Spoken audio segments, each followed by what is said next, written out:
There's something about turning old that makes you see life differently. Not because the world changes, but because you begin to see what really matters and what never did. If you're younger, maybe in your 20s or 30s, you're probably caught up chasing success, love, approval, or security. I was too. But now, with wrinkled hands and quiet evenings, I sit with the kind of clarity that only time can give. Today, I want to share with you 7 life lessons I wish someone had whispered in my ear when I was 30. Maybe they'll save you a little pain. Maybe they'll help you walk a little lighter. Let's begin. Lesson 1. Stop racing, start living. In my 30s, I thought life was a race. Get the promotion, buy the house, impress everyone, win, win, win. But now I see. That mindset was the fastest road to burnout and emptiness. Life isn't a race. It's a walk through a garden. If you rush, you miss the flowers, you miss the breeze, you miss the people who walked beside you. I worked 70 hours a week. For what? A bigger paycheck? I missed birthdays, I missed laughter, I missed being present. If you're always running, ask yourself, where are you going? And when you get there, will it have been worth what you lost? These days, I sit on my porch with a cup of tea. I breathe, I listen to the birds, and for the first time in my life, I feel rich. Lesson 2. Your parents are not forever. You think you have time, you don't. I lost my father when I was 34. He was quiet, never said much, but he was always there. I thought I had decades left with him. I didn't. And my mother, oh, how I took her for granted. Her calls, her cooking, her little prayers for me. Now that she's gone, I'd give anything, to sit beside her just once more.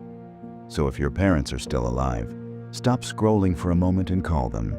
Visit them. Hug them like it might be the last time. Because one day it will be. Don't let regret be the only thing that grows with time. Lesson 3. People don't think about you as much as you think. At 30, I obsessed over what people thought of me. Every decision, every outfit, every word, filtered through the lens of, will they like me? Here's the truth. Most people are too busy thinking about themselves to think about you. You're not being watched. You're not being judged as often as you fear. Live freely. Wear what you want. Speak your truth. Make mistakes boldly. The people who matter will love you anyway. The ones who judge, they were never truly yours to begin with. Freedom begins when you stop living for others' approval. Lesson 4. Marry the soul, not the surface. I married beauty once. She had the smile, the charm, the sparkle, but we didn't speak the same language inside. Our hearts were strangers. Years later, I met a woman who didn't shine like the magazine said you should, but she listened deeply. She understood silence. She held space for my brokenness without trying to fix it. We grew together like 2 old trees leaning on each other.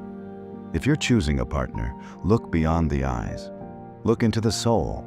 Can you sit in silence and still feel safe? Can you argue and still feel respected? Can you face storms and know they won't run? Beauty fades, but soul stays. Lesson 5. Chase purpose, not just passion. Everyone tells you to follow your passion, but they don't tell you what happens when the passion fades or fails. What I've learned is this: passion excites, but purpose sustains. At 30, I started a business because I was passionate about success, but it was shallow, a flame that burned out fast. Years later, I found purpose in mentoring lost youth, helping them find direction. It didn't pay as much, but it filled me in a way money never could. Purpose is bigger than you. It gives your life meaning beyond achievement.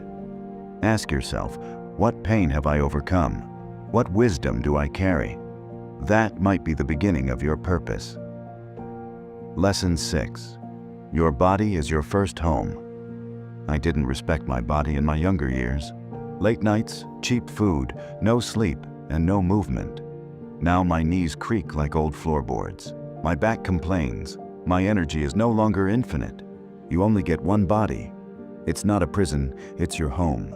Treat it with care. Eat real food. Move daily. Sleep deeply. Drink water. Laugh often. And don't just care for the outside. Your mind, your heart. They need tending too. Mental peace. Emotional healing. They are as vital as medicine. Don't wait for illness to value your health. Honor your body now. It's the only place you'll live your entire life. Lesson 7. One day, it will all be. Memories. The truth I now live with every day is simple. Everything fades. That dream job you stressed over, forgotten. That heartbreak that shattered you, distant. That argument you thought you'd never recover from, meaningless now.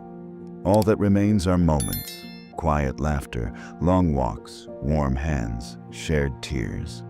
So capture moments, not for Instagram, but for your heart. Say, I love you more than you think you should. Forgive faster than your pride allows. Hug longer, smile first. Be kind even when it's hard. Because one day, it will all be memories. And the only question left will be, did you love well?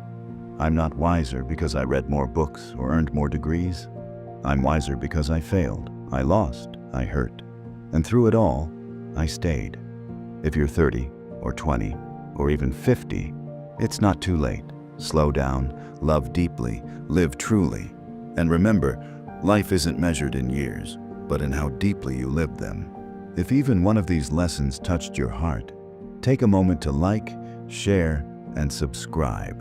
Not for the numbers, but so this wisdom can reach someone who truly needs it today. Let's pass it on together.